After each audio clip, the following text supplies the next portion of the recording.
ስለዚህ እህታችን ወጥቶ መናገር አማራ ሆኖ መወለድ ግድ አይደለም። ሴትና ህፃናት ወጥቶ መግባት እየቻሉ ነው። ልጇ ጡቷ ተቆርጦ ቆዳዋ ተገፎ ተዘራ ስታት እንዴት ሆነ አይሆን? በአክሱም የሚገኙ ሙስሊሞች ሙስሊም ሆይ ድረስልን እያሉ ይገኛሉ። በከተማችን ላይ የአዛን ድምጽ መስማት አንፈልግምና ሙስሊሞች ለቃችሁ ውጡ።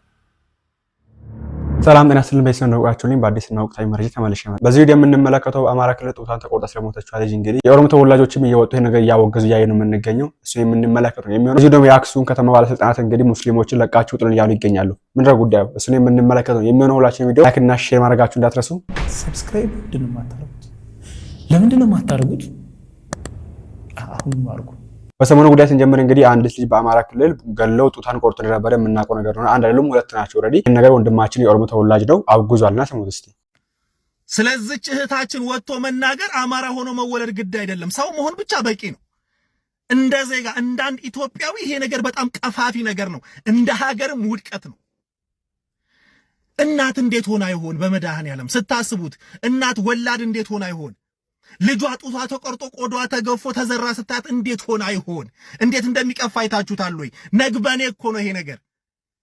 ነገ እኮ ሁላችንም ላይ ሊደርስ የሚችል ነገር ነው። ይሄንን ነገር ሁላችንም በአንድነት ወጥተን የምንቃወመው ነገር እንጂ ይሄ ፖለቲካ ኢሹ ሊሆን አይችልም። ይሄ ፖለቲካ ብቻ አይደለም፣ የዘርም ነገር አይደለም። ወጥተን ሁላችንም ልንቃወመው ልንል ነው የሚገባው። ጦርነት ያለ ነው፣ ሞት ያለ ነው። ከሞተች በኋላ ግን ቆዳዋን ገፎ ጡቷን ቆርጦ በእንደዚህ አይነት መንገድ ማድረግ ከአንድ ኢትዮጵያ የሚጠበቅ አይደለም። አንድ ነጭ ወይ ፈረንሳዊ እኮ አይደለም የገደልነው፣ ጣሊያንን እኮ አይደለም የገደልነው። የኛን ኢትዮጵያዊ ወንድሞቻችንን ከገደልን በኋላ እንዴት ነው እንደዚህ ልናደርግ የምንችለው? የትኛው እንዲህ? አረ በመድኃኒዓለም መንገድ ስተናል፣ በእውነት ሀዲዱን ስተናል። ይሄንን ሁላችንም ወተን ልንል ነው የሚገባው። ግዴ ለአማራ ለሷ ወገን ለሆነ ብቻ ልንቶ የሚገባ ነገር አይደለም። ነገ ሁላችንም ላይ ይደርስ ስለሚችል ማለት ነው። እኔ ስለ ፖለቲካ አይደለም እያወራሁ። እኔ ክርስቲያን ነኝ። የእያንዳንዱ የባለማህተብ የእያንዳንዱ ክርስቲያን የእያንዳንዱ ኢትዮጵያዊ ሞት ይመለከተኛል፣ ያንገበግበኛል። ከቁጥር እየቀነሱኝ ስለሆነ ከነሱ ጋር ነው የምቆጠረውና ወንድማችን እንግዲህ ስለዚህ ነበር ትላንትና አንዲት ኦሮሚያ ተናጋሪ መጣችና እኔ ቢሆን ጭራሽ እጇንም እግሯን ቆራርጥ ነበር ምናምን ስትል ነበር። ለዚህ ነው ሁሉንም በዚህ መንገድ አትፍረዱ። እሷ የምትናገረው ራሷን ወክላው ነው ያልኳችሁና ይሄ ወንድማችን አሁን ለምሳሌ ያክል የኦሮሞ ተወላጅ ነው፣ በዚህ መንገድ የሚያወግዝ ወንድም ነውና እግዚአብሔር ይስጥልን። በሁሉንም በቃ ይሄ ነገር ተገቢ አይደለም። እንዲያውም ቢሆን ወጣችሁ ባህላችን ድሮ ቢሆን ኖሮ ለፖለቲካ ባትገዙ ኖሮ አባቶች ወጣችሁ ይሄን ነገር ማውገዝ ነበረባቸው። አሁን ያንን የምንገኘው ትላንትም እንዳልኩት ልጅቷ ለምን ሞተች አይደለም የተባለ የሚገኘው። ልጅቷ ልትሞት ቻለች፣ ለምን ጦርነት ነው የምትገኘው? ነገር ግን ወጣቱን ማስቆም ነው ወይ ደግሞ ይሄን እንደዚህ ነገሮችን ማውገዝ ተገቢ ነው ብዬ አስባለሁና ሰሞኑ መነጋገሪያ ከሆኑ ጉዳዮች መካከል ነበር የምትመለከቱት ወንድም ሁለት ሴት ህፃናት ልጆቹን ይዞ በበረሃ አቋርጦ በህገ ወጥ ስደት አውሮፓ ገባ።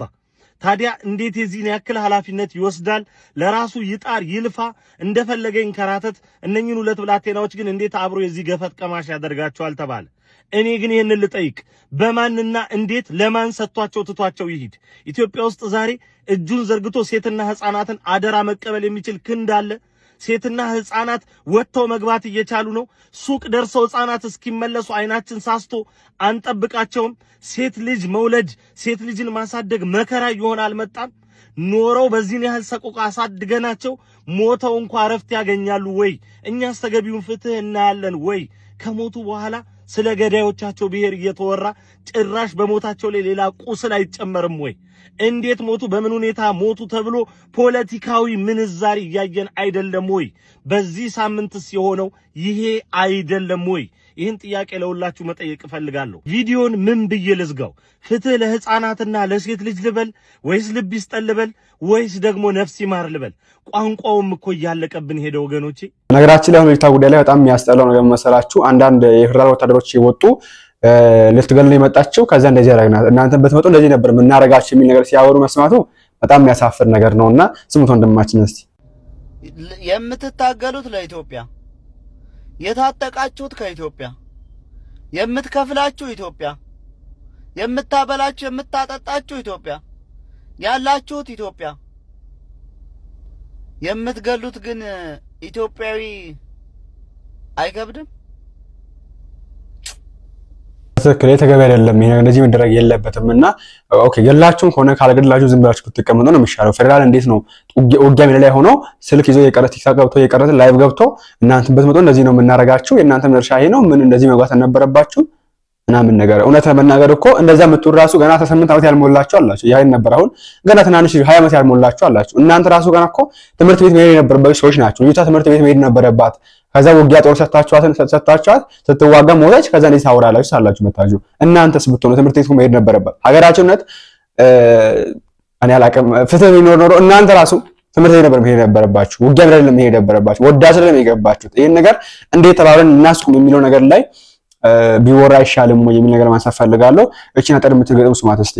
እንቆቅልሽ ምን አውቅልሽ ውጩ ዱባይ ውስጡ ዋይ ዋይ የስጋ ዛፍ የደም መብራት ያጥንት አስፋልት ቢብለጨለጭ ውስጡ ለቄስ ዘመናው ጭጭ ጓዳ አብክቶ ባለ ሳሎን በኩል ደምቆ ባለ ሐዘን ነጭ ለብሶ የሚያላዝን ሀገር ስጭኝ እስኪ ተይኝ አልሙትብሽ የቱን ይዤ የቱን ልስጥሽ የተኩስ ድምጽ ያልደረሰው ስለት ቢላ ያላገኘው ማስፈራሪያ ያልጎበኘው ስጋት እንቅልፍ ያልነጠቀው ያልወደመው ያልፈረሰው የምሰጥሽ የታገር ነው ይልቅ ተይው ቀጥይልኝ ከጥያቄሽ እየመለስኩ ልጽናናብሽ እንቆቅልሽ ምን አውቅልሽ መጥሪያው የሰርግ ሞት ደግሶ ነጭ ነኝ ባይ ጥቁር ለብሶ ሃይ ባየለ ፈራጅ ዳኛ ሀገር ጠፋች በቀማኛ ሀገር ስጭኝ ምኑን ልስጥሽ የቱ ተርፎኝ ሰው ነበረኝ ነጠቁብኝ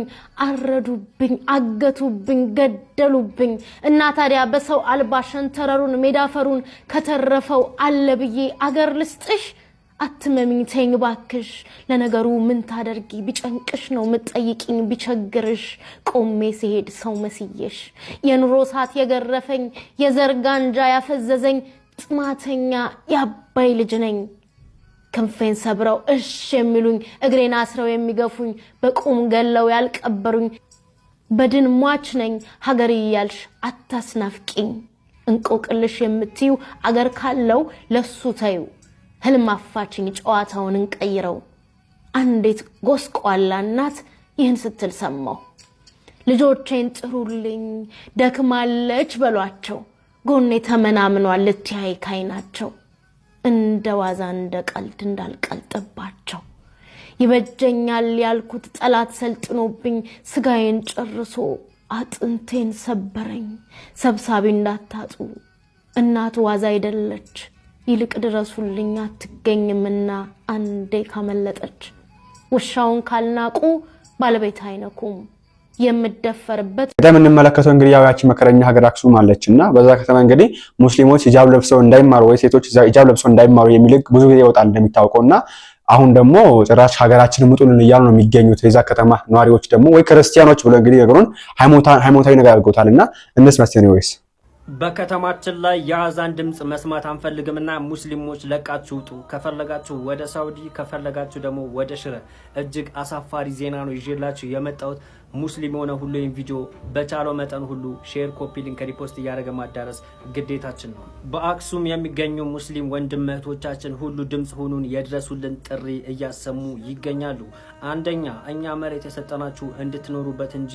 እንድትሰግዱበት ወይ አዛን እንድትሉበት አይደለም እያሏቸው ይገኛሉ ሁለተኛ የአዛን ድምጽ ፈጽሞ በከተማችን ላይ መስማት አንፈልግም ሶስተኛ ይሄንን ከተማ ለቃችሁ እንድትወጡ እንፈልጋለን ከፈለጋችሁ ወደ ሳውዲ አረቢያ ከፈለጋችሁ ደግሞ ወደ ሽሬ መሄድ ትችላላችሁ አራተኛ ሂጃብ የሚባለው ነገር ፈጽሞ የማይታሰብ ነውና እንዳታደርጉ አምስተኛ ይሄንን የማትተገብሩ ከሆነ አክሱም ከህግ በላይ እንጂ ከህግ በታች አይደለችምና የራሷ የህግ አካሄድ አላት እሱን ትተገብራለች ብለዋል በተጨማሪ ደግሞ በ1984 እንደተከናወነው ጭፍጨፋ እንዳይካሄድባችሁ ከፈለጋችሁ ለቃችሁ ውጡ የሚል ማስፈራሪያ እየደረሰባቸው ይገኛል ከ70 ሚሊዮን በላይ ሙስሊም ባለበት ሀገር እንደዚህ ንቀትን ማከናወን እጅግ የሚያስገርም ነው ሁሉም በጎሳው በክልሉና በአካባቢው ሳይከፋፈል ከአክሱም እህት ወንድሞቻችን ጎን ሆኖ ድምጽ ሊሆናቸው ይገባል ከዛም አልፎ የትኛውም ርቀት ላይ ሄዶ መብታቸውን ማስከበር ግድ ይላል ይሄ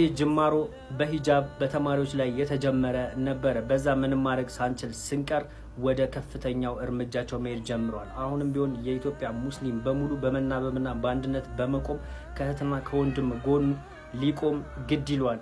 በአክሱም የሚገኙ ሙስሊሞች ዋ ኢስላማ ሙስሊም ሆይ ድረስልን እያሉ ይገኛሉ።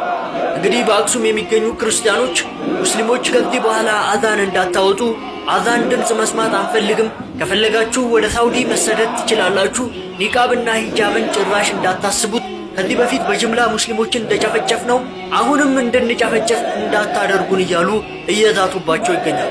ኢትዮጵያ ውስጥ በጣም ብዙ ሚሊዮን ሙስሊሞች አሉ። እነዛም ብዙ ሙስሊሞች በቋንቋ በብሔር በጎሳ ሳይለያዩ ይህንን ችግር በአንድነት ሆነው ሊፈቱት ይገባል። ይህን ቪዲዮ በደንብ ሼር፣ ኮፒ ሊንክ፣ ሪፖስት አድርጉ። ሁላችሁም ይህን ነገር መፍትሄ እንዲያገኝ ዱዓ አድርጉ። የምትችሉትን ነገር የምትችሉት አካላት በማድረግ ከአክሱማውያን ጎን አብራችሁ ቆሙ። ይሄ ነገር እውነት ከሆነ በጣም ነው የሚያሳፍረው። እኔም እንግዲህ በእነሱ ወገን ነው እነሱ የምደግፈው እንደግለሰብ ማለት ነው።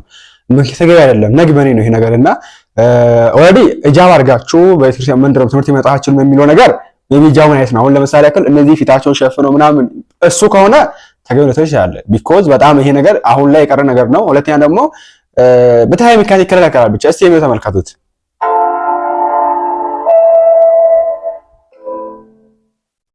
ለምን ተመልከቱት እንግዲህ ሙስሊሞች ተባለው ጃብ አድርገው ነው ያሉት። እንግዲህ ጃብ ነው የሚባለው መሰለኝ ባለ ሰዓት ነገርም ከዛ የው ምግብ እንዴት ነው ይባሉ አንዷ በዚህ ያስገቡ ነው ይበሉት።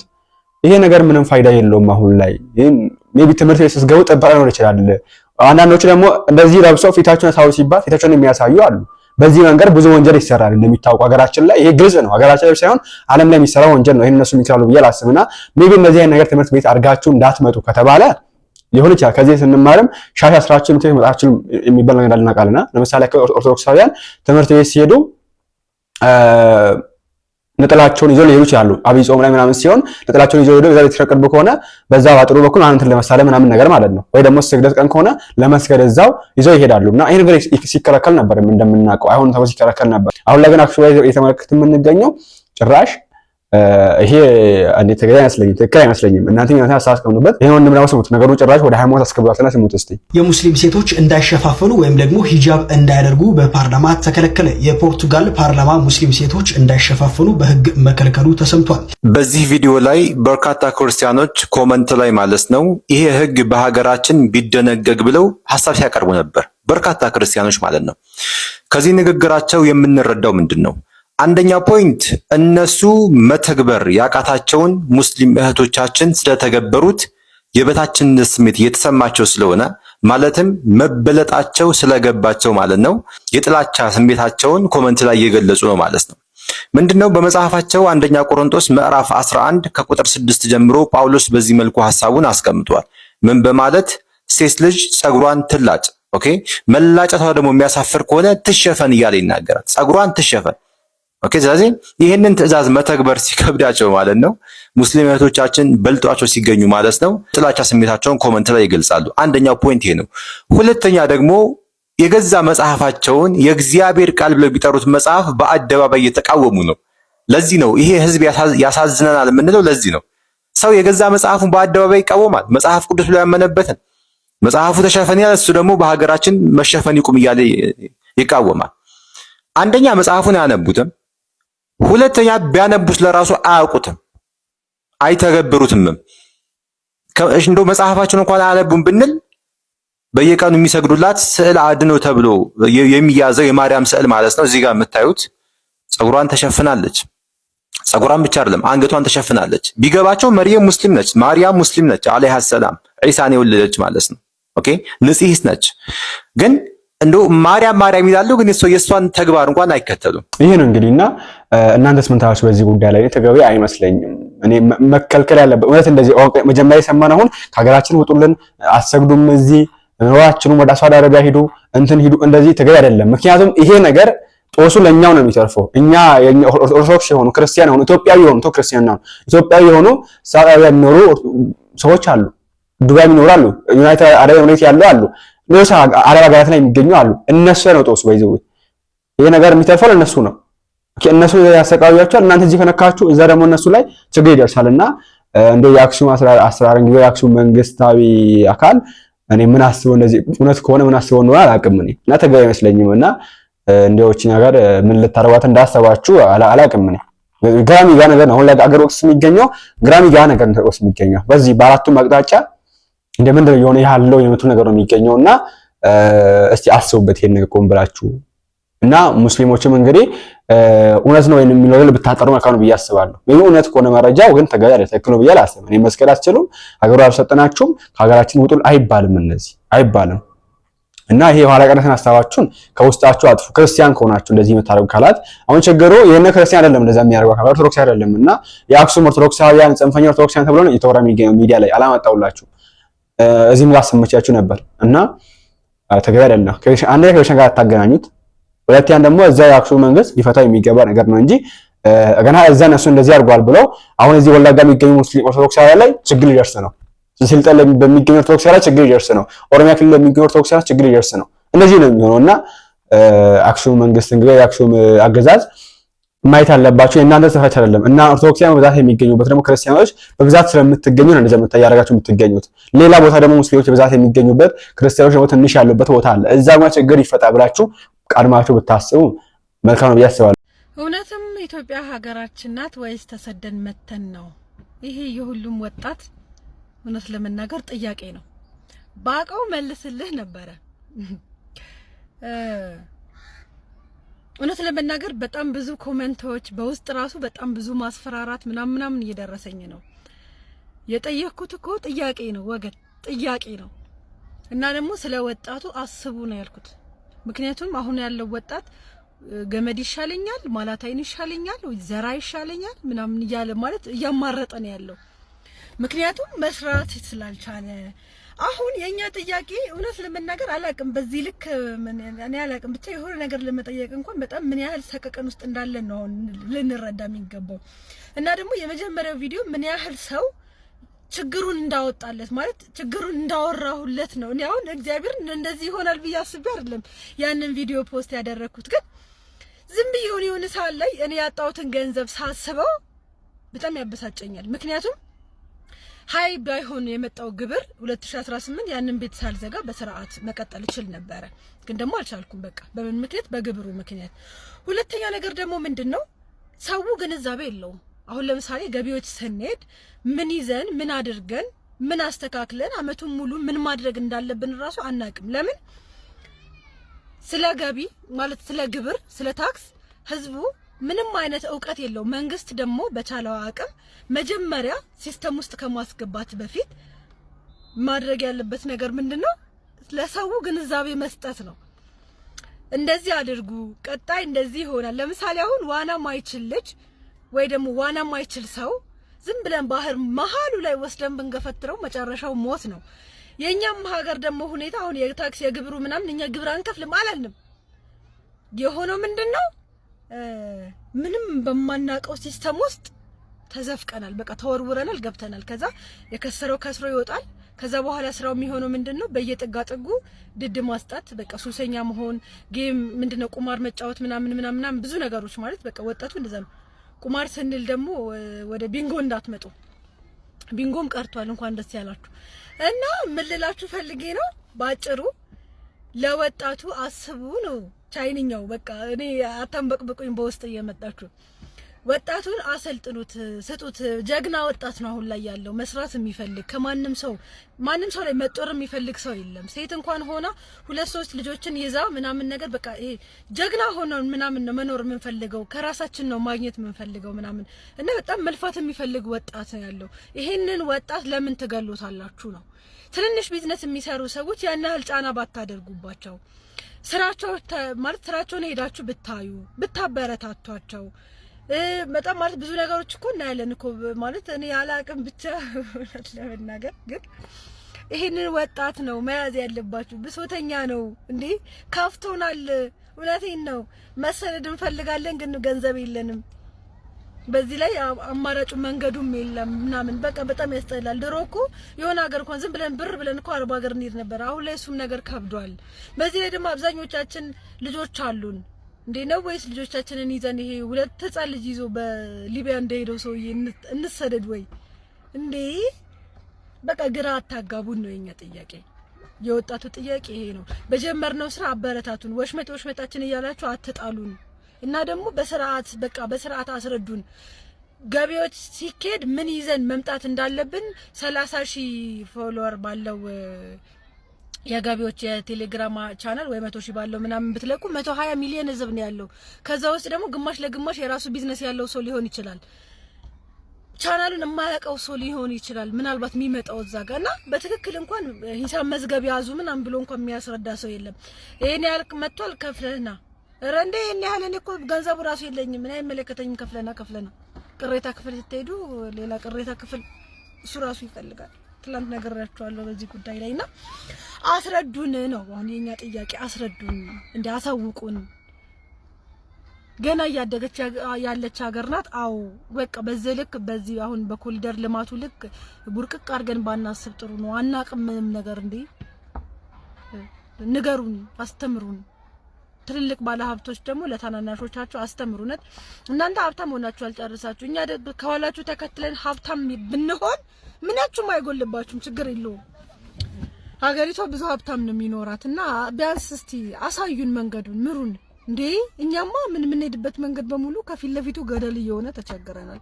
ይሄ ነው እንግዲህ ህዝቡ መናያችን ላይ አሁን እዚህ ጋር ካሜራ ሲሴ ባሳያችሁ፣ እዚህ ጋር በመስኮት በኩል ባሳያችሁ፣ እዚህ አጠገብ በመስኮት በኩል እኔ ቤት ውስጥ በሚገኝ መስኮት በኩል ባሳያችሁ፣ ትላንት ሙሉ ሱቅ ታሽጓል። መጥቷሽ አሁን ታሽጎ ነው ያለው። ጭራሽ ወተን ራሱ ቃለ መግዛት የለም ሱቅ። እኔ ራሴ ቢዝነስ የለኝ ደግሞ ሱቅ የለኝ ምናምን ነገር ግን ሱቅ ያለ ሰዎች ሱቃቸውን ታሽጓል። ይኸው እዚህ ጋር ከፍቼ ባሳያችሁ እግዚአብሔር የሚያውቀው ታስገባላችሁ። ለዚህ ጋር እዚህ ቤት ውስጥ የቀረጽኩት ታሽጓል። እና ቡና የሚሸጡ ነበሩ እዛ ውስጥ ሲታሽግ ያው ነበር። እንደው ቢቀይጭ ነበር ቡና ሲና አስቀምጣ ጀና አስቀምጣ ቡና የሚሸጥ ነበረች። መጥቶ አሸጉባት። ትንሽ ነገር የሚያደርግ እንጀራ ቤት የሚሸጥበት ቤት አለ፣ አሸጉት። ትናንሽ ነገሮች ራሱ ልብስ ቤት አለ፣ መጫወቻ ቤት አለ፣ ሁሉ አሸጉት ነው ይሉት። እና ህዝቡ ግብር አልከፍልም አላለም። እንደሚታወቀው እንዴት ጥያቄ ማሳካ አስፈለገ? ብዙ ጥያቄ አለን። ህዝቡ ግብር አንከፍልም ያለ የለም። እንደ ሀገር ድሮም ግብር ይከፈል ነበር፣ አሁንም ይከፈላል። በየትኛው መንግስት የትኛውም አገዛዝ ኢትዮጵያ ቢገዛ ግብር የሚያስከፍል ነው። ምክንያቱም ያለ ግብር አገዛዝ ልትሆን ስለማትችል። አሁን ላይ ግን ምን ተፈጥሮ ነው በዚህ መንገድ ሱቆቹን የሚታሽጉት በየመንገዱ? ይሄ ብቻ አይደለም። ባይዘው የጠየቁ ነበር። ሙሉ ከተማ አብዛኛው ታሽጓል። እና ምን ተፈጥሮ ነው ድሮም የታሸጉ ሱቆች አሁን ለምን ታሽግ ጀመሩ የሚለው ስንመለከተው አጫጭሩ መልስ ምንድነው? ከአቅም በላይ ተጫነባቸው ነገር ይዩ። ኦኬ እውቅና ምንድነው? ትምህርት አሰጣቸውም። እንዴት አድርጎ ይሄን ነገር ማምጣት በአመት ይሄን ያከፈል ይባላል። እሺ እና እንዴት አድርጎ ያንን ቆጥሮ ያስቀም በአመት የሚለው ነገር አልተነገረውም፣ አልተማረም። ሰው በቃ ጫኑበት መተው። ከዛ ሰውየው ሲያስተው ደርሷል ቀኑ፣ ብር የለውም ምንም ብር። እንዴት አድርጎ ማስቀመጥ እንዳለበት ያቀማ። ከዛስ የለም ብር፣ ሱቁ ይታሸጋል። ጭራሽ ማህበረሰቡ እንደኛ ማህበረሰብ ራሱ ውጪ ገዝቶ ለመግዛት ወጥቶ ለመግዛት ራሱ ችግር የለም ሱቅ። ገና ሰው የትነት ሄዶ ተገዛለ ገና። ይሄ ለምን ይሆናል? በትክክል ሰውን አስረድቶ እንዴ ሰው እኮ ድሮም ይከፍል ነበር፣ አሁንም ይከፍላል፣ ወደፊትም ይከፍላል። አይደለም በዚህ አሁን ባለ መንግስት ድሮ ባለፉ መንግስታትም ግብር ይከፍል ነበር። አሁን ምን ታምር ተፈጥሮ እንደሆነ አናውቅም። በየመንገዱ የሚታሸገው እና ይሄ ነገር በትክክል ቢመለስ ለማለት መልካም ለማለት ፈልጋለሁ። እንደ ዜጋ ነው ኦልሬዲ ጥያቄ መሰንቻ እንችላለን። የሚሰማ ቃል ካለ ለነገር አታምጡብን እንጂ ከባድ ነው። ብቻ ኤኒዌይስ የተከበሩ ሰዎች ናቸው ብሎ አይደለም፣ እግዚአብሔር ነውም ብሎ አይደለም፣ ልዩ ፍጥረት ነውም ብሎ አይደለም፣ እንግዶች ናቸው ብሎ ነው ሄደው። አይገርምም? እኛ እኮ የምናከብረውንና ለማክበር የምንመርጠውን ሰው ራሱ እኮ እንለያለን። ማን ምን መደረግ እንዳለበት እናውቃለን። አኗኗራችን ስለሚያስታውቅ ነው። እውነቱን የምነግራችሁ አብርሃም እነዛን እንግዶች በተንከባከበበት መንገድ መንከባከብ ነበረበት። 3 ቀን ሳይበላ ሳይጠጣ ሊያውም እየተለማመጠ። እኛ እኮ እንግዳ እንኳን እኮ ከውጭ ሆኖ ካልመጡ አልገባም ሲል እኮ ምን ያቀብጠዋል? ዝም ብሎ መግባት ነው፣ በሩን ክፈትለት ምናምን እኮ ነው የምንለው።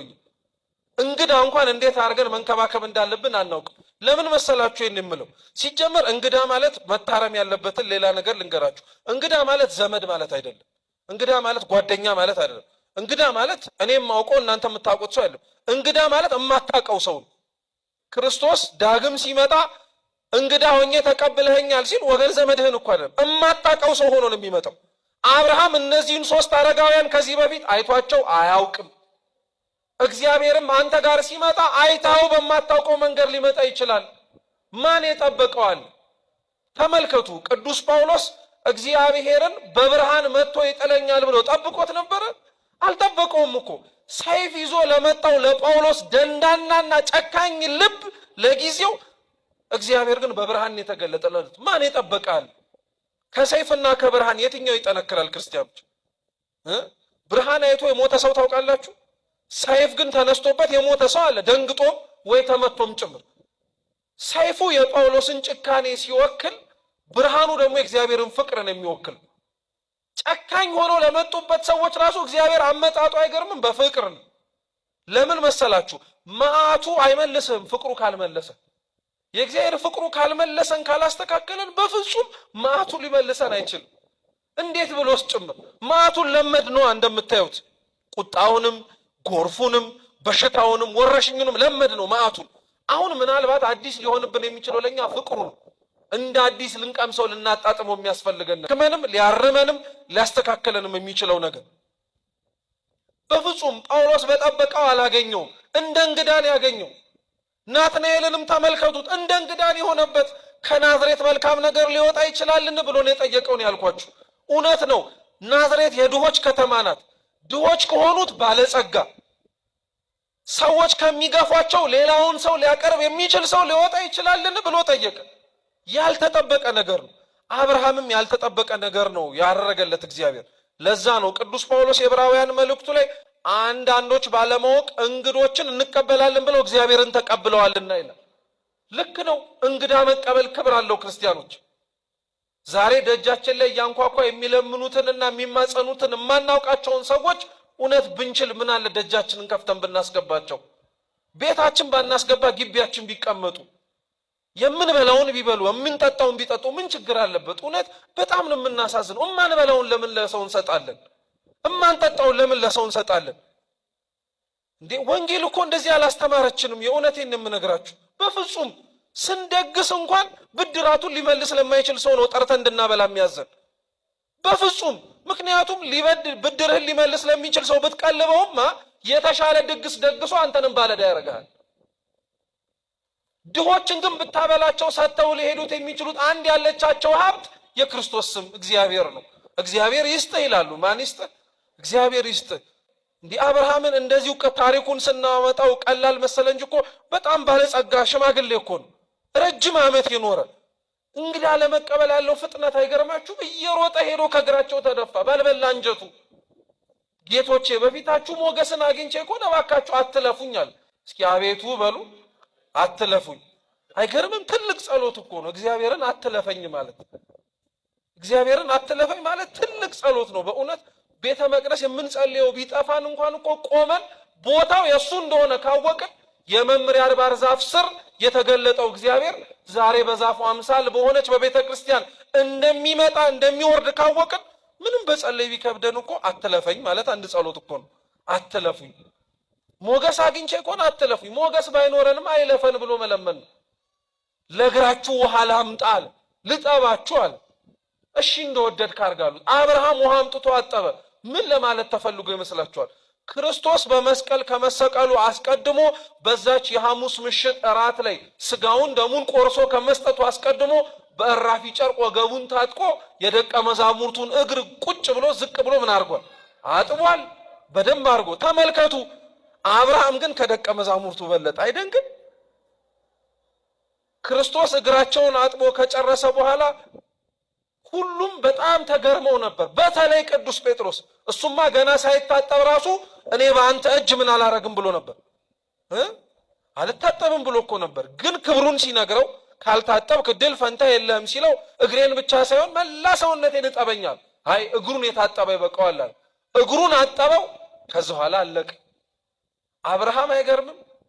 የሐዋርያትን እግር ዝቅ ብሎ ያጠበውን የእሱን እግር ነው ያጠበው። የደቀ መዛሙርቱን እንኳን ክብር ከፍ ያለ ክብር ያለው ነው አብርሃም። የጌታውን እግር ዝቅ ብሎ ነው ያጠበው። ምን አይነት መታደል እንደሆነ አስቡት። መውጣት ብቻ አይደለም ከእግዚአብሔር ጋር የሚያገናኛችሁ፣ መላቀቅ ብቻ አይደለም። ያለ ትህትናም በፍጹም እግዚአብሔር ልታገኙት አትችሉ። ዝቅ ማለት ማንን ጎዳው? እውነቴን እኮ ነው የምላችሁ። አብዛኞቻችን ትህትናን መኖርን ትህትናን መላበስን አላስኖር ያለ ዓለም ላይ ስለሆንን እኮ ነው እርግፍ አድርገን መተውን የመረጥነው። ግን ማንን ጎዳ? እውነት ዝቅ ብሎ እግርን ማጠብን፣ ዝቅ ብሎ መታዘዝን።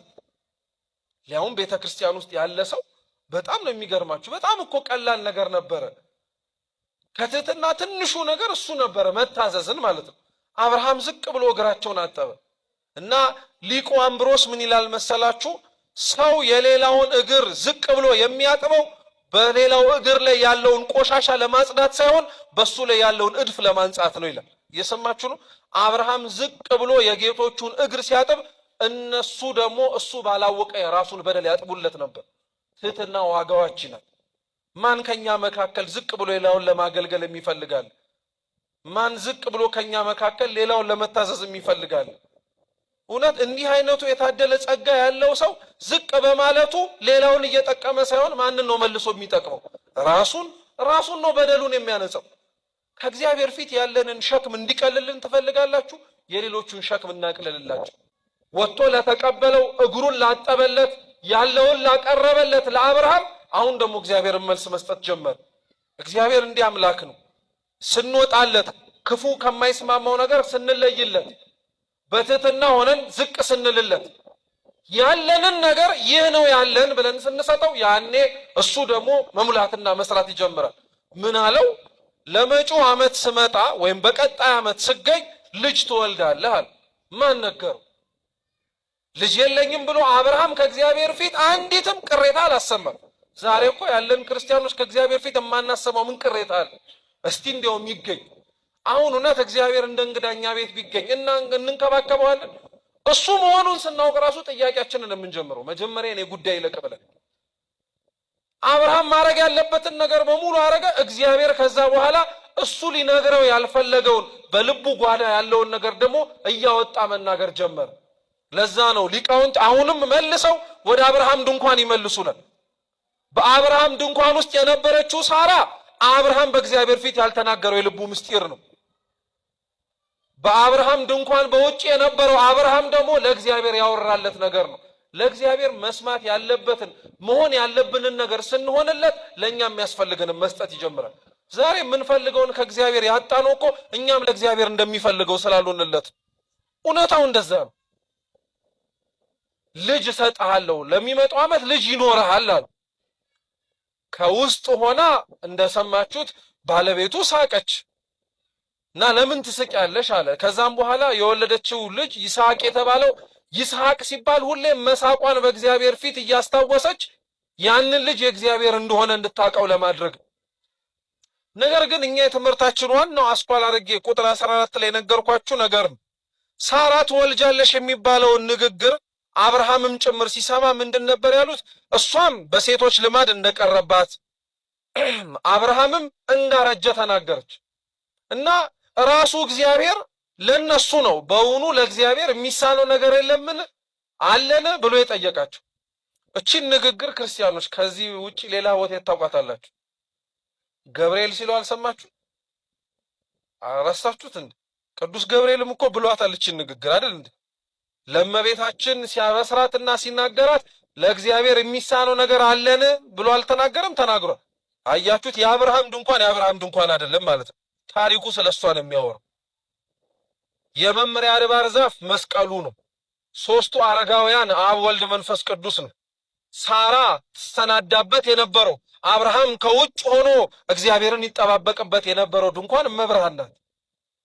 አብ የመረጣት፣ ወልድ ያደረባት፣ መንፈስ ቅዱስ የቀደሳት ለዚህች አይነቱ ሙሽራ ነው አብርሃም ሲንጎዳጎድ የነበረው። አብርሃም ሲደክም የነበረው ለሷ ነበረ። ጌቶቼ ግቡልኝ ሲል የነበረው የአዳም ጩኸት ነው። ውረድ፣ ተወለድ፣ አድነን ሲሉ የነቢያት የነበሩት ጩኸቶች በሙሉ ናቸው። እግዚአብሔርም ወረደ። ሊያርፍበት የፈለገው ድንኳን የአብርሃም ድንኳን መሆኑ የእመቤታችን ሰውነቷ። ለዛ ነው ቅዱስ ቄርሎስ ምን ይላል መሰላችሁ? እግዚአብሔር ከሰማያት ወርዶ እዛ ዛፍ ስር የታየው ድንኳን ውስጥ ለመግባት እንዳይመስላችሁ። እግዚአብሔር የሚያርፍበትና እግዚአብሔር የሚኖርበት ቦታ መልካም ልብ ነው ይላል። ምን ልብ ነው? መልካም ልብ ነው። ታዲያ ረሳችሁት? አባ ሕርያቆስ ምን እንዳለ? እግዚአብሔር በሰማይ ሆኖ ተመለከተ፣ ተነፈሰ፣ አሻተተ፣ እንዳንቺ አላገኘም፣ ያንቺን መዓዛ ደምግባትሽን ወደደ ያለው። እግዚአብሔር ያርፍባት ዘንድ እሷን የመረጣት ሰውነቷን ብቻ አይቶትና ንጽህናዋን ቅድስናዋን ተመልክቶት በውስጧ ያለውን ገንዘብ አይቶ ነው። የአብርሃም ድንኳን ናት እሱ። በእውኑ ለእግዚአብሔር የሚሳነው ነገር እንደሌለ ልንገራችሁ። አብርሃምን ማን ለማሰብና የእግዚአብሔር ሕዝብ ይሆናል ብሎ ማን ያስበዋል? ጣዖተኛ እኮ ነበር፣ ክፉ ሰሪ ነበር። ግን አብርሃምን የተመረጠ ሕዝብ አረገ። ሌሎችንም ተመልከቷቸው። ማን ጳውሎስን ምርጥ ዕቃ ይሆናል ብሎ ያሰበዋል?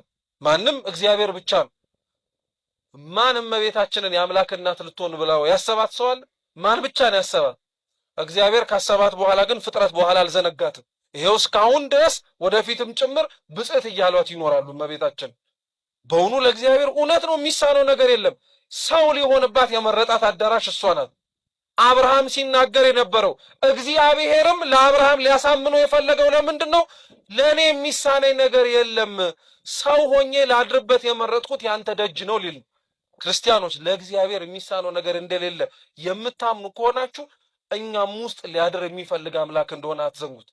ብዙዎቻችን ተስፋ ቆርጠናል። በቃ ስራችን፣ ኃጢአታችን፣ ነውራችን እያወቅን የምንሰራው በደላችን በዝቶብን እግዚአብሔር ሌላችን የሚስ ነበር አውብር ተማራችሁበት አዲስ ነገር ስራችሁበት አይጠራጠሩም። ቀጣይ አዲስ መረጃ ካለ በአክሱም ጉዳይ ይላችሁን ቀርብ ነው የሚሆን ላይክ እና ሼር ማድረግ እንዳይረሳ። ቸር ቆዩልኝ።